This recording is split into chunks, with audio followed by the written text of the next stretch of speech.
नमस्कार, मेरा नाम है श्रावणी मिश्रा भूपति और आप जो चैनल देख रहे हैं उसका नाम है बजाते रहो भारत न्यूज और इस चैनल पर मैं आप सभी का स्वागत करती हूँ। दोस्तों, मैं आपको बता दूं कि इस चैनल पर भले ही आपको भड़काऊ बातें सुनने को नहीं मिलेगी, आपको यहाँ हिंदू मुसलमान होता हुआ दिखाई नहीं देगा, लेकिन हाँ, हिंदू मुसलमान के नाम पर जिस तरीके से अब अवैध घुसपैठियों को भारत में शरण दिया जा रहा है, उस पर आज हम चर्चा जरूर करेंगे। तो चलिए करते हैं शुरुआत।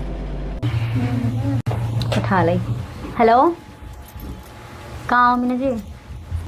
हम भारतीय भले ही 2025 में जी रहे हैं, लेकिन वर्षों से जो भारत में हिंदू मुसलमान के नाम पर राजनीति होती रही है वो आज भी जारी है। बस फर्क इतना है कि पहले टेक्नोलॉजी की कमी थी, सोशल मीडिया नहीं थी, तो इतना प्रचार नहीं हो पाता था, लेकिन अब तो अंधाधुंध जारी है।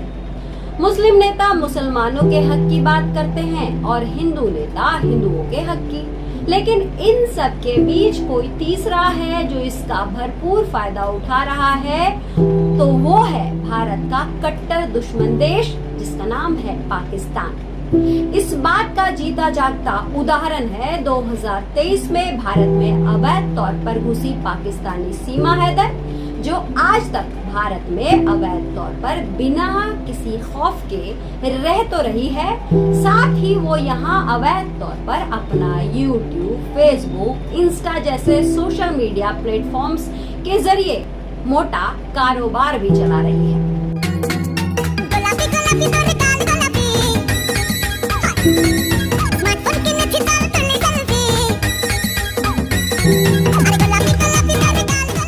दो 2025 के अप्रैल महीने में जब पुलवामा अटैक हुआ, उस वक्त भारत की सरकार ने कड़े शब्दों में कह दिया कि 48 घंटे के भीतर जितने भी पाकिस्तान मुल्क के लोग हैं वो अपने देश लौट जाएं। इस आदेश को क्रियान्वित करते हुए कई कड़े कदम भी उठाए गए, जिसमें ऐसा भी देखा गया कि नवजात बच्चे अपनी मां से अलग कर दिए गए। भारत की नागरिकता न होने की वजह से मां पाकिस्तान चली गई और नवजात भारत में ही रह गया।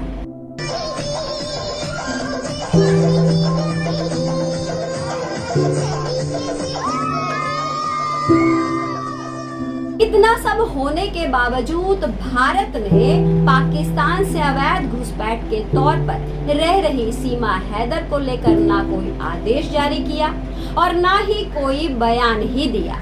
हाँ, एक मीडिया रिपोर्ट के अनुसार सीमा हैदर के वकील डॉक्टर AP सिंह द्वारा यह तर्क दिया गया कि सीमा हैदर इस आदेश के तहत नहीं आती क्योंकि वह पाकिस्तान की नागरिक है ही नहीं। हालांकि ये सिर्फ वकील का दावा है। सरकार या अदालत की तरफ से कोई राजनीतिक दस्तावेज सामने नहीं आए जिसमें सीमा हैदर को आधिकारिक नागरिकता दे दी गई हो।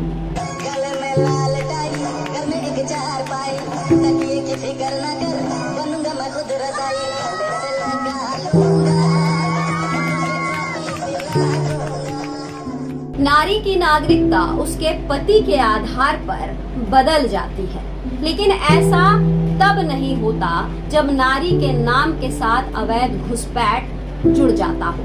हमारे भारतीय कानून में ऐसा नहीं है कि अवैध तौर पर भारत में आकर शादी करने से स्वचालित नागरिकता मिल जाए। लेकिन इतना सब जब कानून बोल रहा है, फिर भी सीमा हैदर टस से मस नहीं हुई है, बल्कि पहलगाम घटना के बाद भी ये महिला सोशल मीडिया पर नाचती कूदती नजर आती रहती है।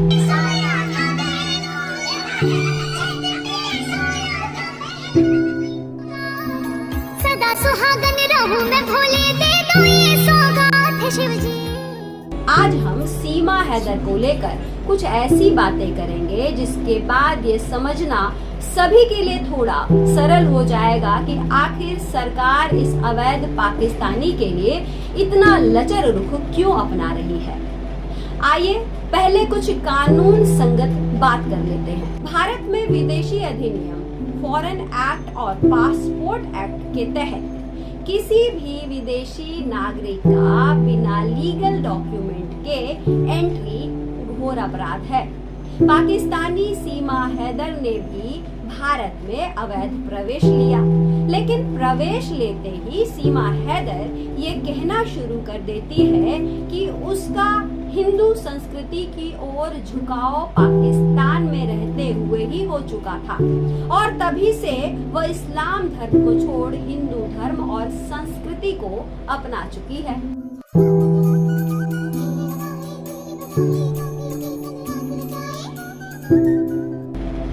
लेकिन क्या वाकई में सीमा हैदर की इस बात में सत्यता थी?